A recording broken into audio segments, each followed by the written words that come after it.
السلام علیکم۔ آپ میں سے کافی لوگ پہلے سے ہی جانتے ہوں گے ایوولوشن کے بارے میں، اور مجھے لگتا ہے کہ آپ لوگوں میں سے کچھ نیچرل سلیکشن کے بارے میں بھی جانتے ہوں گے، حالانکہ یہ ایوولوشن کی طرح زیادہ استعمال نہیں ہوتی۔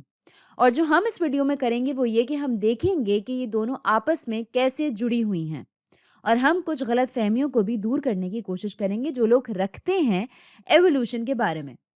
تو جب لوگ ایوولوشن کے بارے میں سوچتے ہیں تو ان کے دماغ میں یہ ڈائیگرام آتی ہے یا تصویر جو کچھ ایسی دکھتی ہے۔ وہ دیکھ سکتے ہیں کہ جو اینسسٹر تھا وہ بہت ہی قدیم تھا۔ اینسسٹر سے مراد ہے آباء و اجداد، اور یہ میں اپنی پچھلی ویڈیوز میں کافی مرتبہ بتا چکی ہوں۔ خیر، تو جو اینسسٹر تھا وہ بہت ہی قدیم تھا، جو ایوالو ہوا ایک زیادہ نفیس، زیادہ نئے زمانے کے آرگینزم میں، اور یہ جا رہا ہے ایک قدیم بندر سے ہم انسانوں تک۔ اب اس تصویر کے کچھ پہلو ہیں جو صحیح خیال دیتے ہیں کہ ایوولوشن وہ فینومینن یا خیال ہے جس میں آرگینزمز وقت کے ساتھ ساتھ ایوالو کرتے ہیں، اپنے ٹریٹس بدل سکتے ہیں اور آگے جا کر بالکل مختلف سپیشیز بن سکتے ہیں۔ اب ایک جو چیز اس تصویر کے بارے میں گمراہ کن ہے وہ یہ کہ اس والے کیریکٹر کو قدیم سمجھنا اور یہ تصور کرنا کہ یہ جو سب سے آگے ہے یہ بہتر ہے یا یہ ایڈوانسڈ ہے۔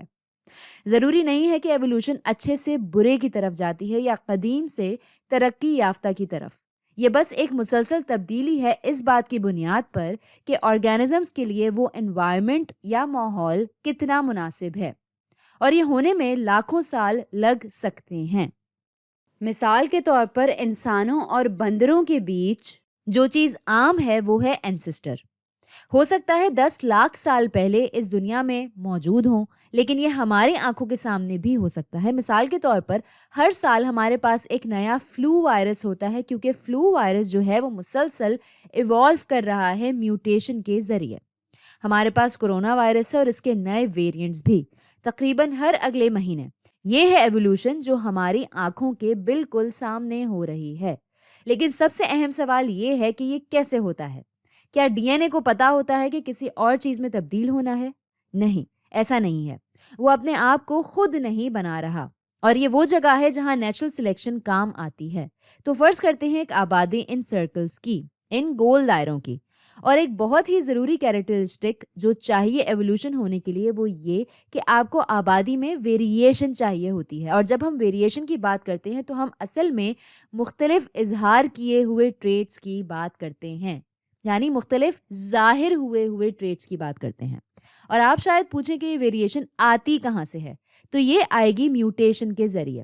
ابھی جو ہم نے کرونا وائرس کی بات کی تھی، اور یہ سیکشل ریپروڈکشن کے ذریعے بھی آ سکتی ہے، اور اس بارے میں ہم دوسری ویڈیوز میں کافی تفصیل سے بات کر چکے ہیں کہ سیکشل ریپروڈکشن کیسے ملاتی ہے ان ساری ممکنہ ایلیلز کو جو ایک آبادی میں ہوتی ہیں، تاکہ اس آبادی کے مختلف ممبران ان کو مل رہی ہیں مختلف مجموعے ان ایلیلز کے، اور اس کی وجہ سے ویریشن ہوتی ہے۔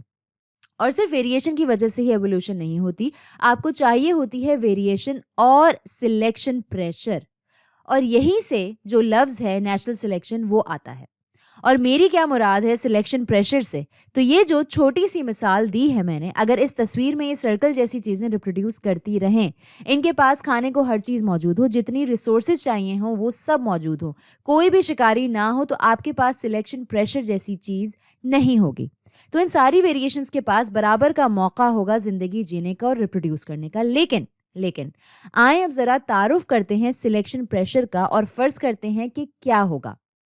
کہہ لیں کہ ہم تعارف کرتے ہیں سلیکشن پریشر کا ایک ایسے پریڈیٹر کا جس کو سفید رنگ دیکھنے میں بہت آسانی ہوتی ہے۔ تو اب کیا ہوگا؟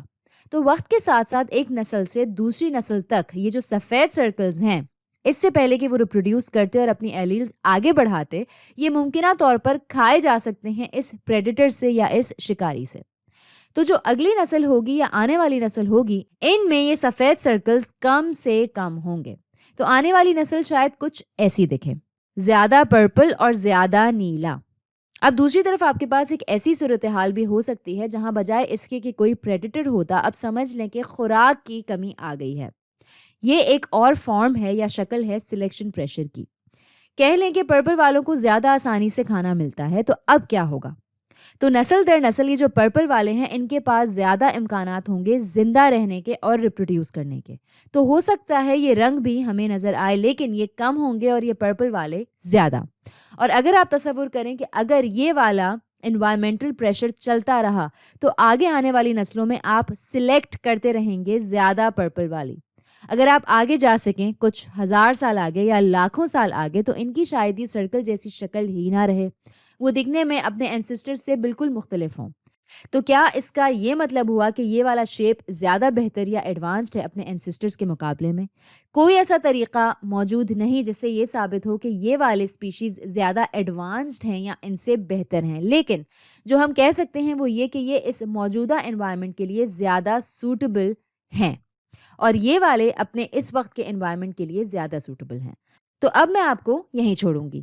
یہ کوئی جادوئی عمل نہیں ہے, یہ صرف ہوتا ہے ویریشن کے ذریعے جس کی وجہ ہوتی ہے میوٹیشن اور سیکشول ریپروڈکشن, سلیکشن پریشر, اور یہ تبدیلی آتی ہے جیسے جیسے وقت گزرتا ہے. اور یہ صرف ہزاروں لاکھوں سالوں میں ضروری نہیں ہے کہ ہو, یہ ہماری آنکھوں کے سامنے بھی ہو سکتا ہے. تو آج کے لیے اتنا ہی.